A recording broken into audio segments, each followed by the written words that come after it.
এক মাস গড়িয়েছে ইরানের সঙ্গে যুক্তরাষ্ট্র ও ইসরায়েলের চলমান যুদ্ধ। তেহরানের লাগাতার হামলায় কার্যত ভেঙে পড়েছে তেল আবিবের আকাশ প্রতিরক্ষা ব্যবস্থা। এমনকি একের পর এক ক্ষেপণাস্ত্র ও ড্রোন হামলায় গুঁড়িয়ে দেওয়া হয়েছে মধ্যপ্রাচ্যের সব মার্কিন ঘাঁটি। এমন অবস্থায় দিশা না পেয়ে ইরানে এবার স্থল অভিযানের ব্যাপক প্রস্তুতি নিচ্ছে পেন্টাগন। এরই মধ্যে মধ্যপ্রাচ্যে পৌঁছেছে ৩,৫০০ মার্কিন মেরিন সেনাও।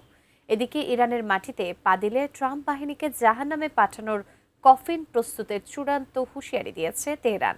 বিস্তারিত জানাচ্ছেন এসআই রাজ।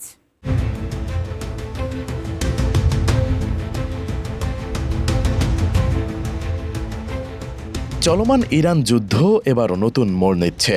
এক মাসের সরাসরি সংঘাতে আয়াতুল্লাহ বাহিনীর হামলায় দিশেহারা অবস্থা যুক্তরাষ্ট্র ও ইসরায়েলের।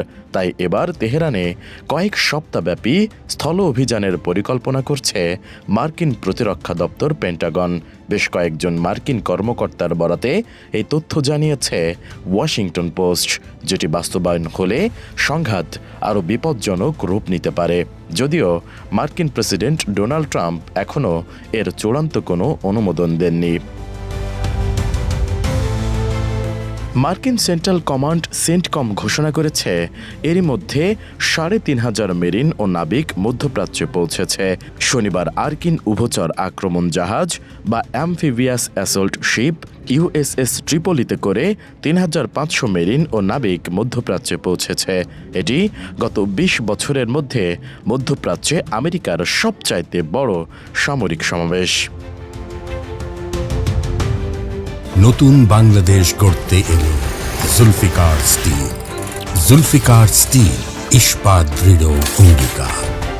সামাজিক যোগাযোগ মাধ্যম এক্সে শেয়ার করা একটি পোস্টে সেন্টকম জানিয়েছে ইউএসএস ট্রিপলিতে থাকা মার্কিন নাবিক ও মেরিনরা ২৭ মার্চ ইউএস সেন্ট্রাল কমান্ডের দায়িত্বাধীন এলাকায় পৌঁছেছে। ছবিতে দেখা গেছে সেনারা হেলমেটস, গগলস বা যুদ্ধের পোশাক পরে আছেন। তাদের সঙ্গে রয়েছে পরিবহন ও স্ট্রাইক ফাইটার বিমানসহ উভচর হামলা এবং কৌশলগত সামরিক সরঞ্জাম। মেরিন সেনারা মধ্যপ্রাচ্যে আগে থেকে মোতায়েন থাকা ৫০,০০০ মার্কিন সেনার সঙ্গে যুক্ত দেবেন বলে জানানো হয়েছে মার্কিন সংবাদ মাধ্যমগুলোতে।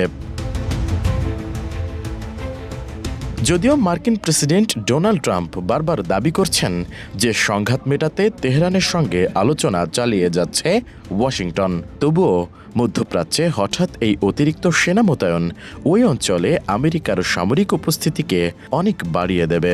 মার্কিন সংবাদ মাধ্যম ওয়াল স্ট্রিট জার্নালের মতে গত ২৮ ফেব্রুয়ারি ইরানের ওপর চালানো হামলায় ইসরায়েল এবং যুক্তরাষ্ট্রের পাল্টা জবাব দিচ্ছে ইরান। মধ্যপ্রাচ্যে যে যুদ্ধ চলছে তাতে ট্রাম্পকে আরও বেশি সামরিক বিকল্প দেওয়ার উদ্দেশ্যেই এই অতিরিক্ত সেনা পাঠানো হয়েছে। এই নতুন সেনারা আগে থেকে মোতায়েন থাকা হাজার হাজার প্যারাট্রুপার ও মেরিনদের সঙ্গে যোগ দেবেন। অবশ্য ট্রাম্প বারবার বলছেন ইরানের বিরুদ্ধে যুদ্ধের জন্য স্থলসেনা পাঠানোর কোনো ইচ্ছা নেই তার। তবে এই অতিরিক্ত মার্কিন বাহিনী ঠিক কোথায় অবস্থান নেবে তা এখনও স্পষ্ট নয়। ওয়াল স্ট্রিট জার্নাল জানিয়েছে তাদের সম্ভবত ইরানের মূল ভূখণ্ড এবং ইরানি উপকূলের অদূরে অবস্থিত গুরুত্বপূর্ণ তেল রপ্তানি টার্মিনাল খার্ক দ্বীপের আক্রমণাত্মক দূরত্বের মধ্যে মোতায়েন করা হবে। এদিকে ইরানের ইংরেজি দৈনিক তেহরান টাইমস তাদের প্রথম পাতায় ওয়েলকাম টু হেল বা জাহান্নামে স্বাগত শীর্ষক প্রতিবেদন প্রকাশ করেছে। সেখানে মার্কিনী বাহিনীদের চূড়ান্ত সতর্কবার্তা দিয়ে বলা হয়েছে ইরানের মাটিতে যদি কোনো মার্কিন সেনা পা রাখে তবে তারা কফিন বন্দী হয়েই ফিরবে। এখন দেখার বিষয়, সত্যিই কি তেহরানে স্থল অভিযান চালাবে ট্রাম্প, নাকি হতাশা থেকেই এই চাল চালছে তার প্রশাসন। এসআই রাজ, এটিএন নিউজ।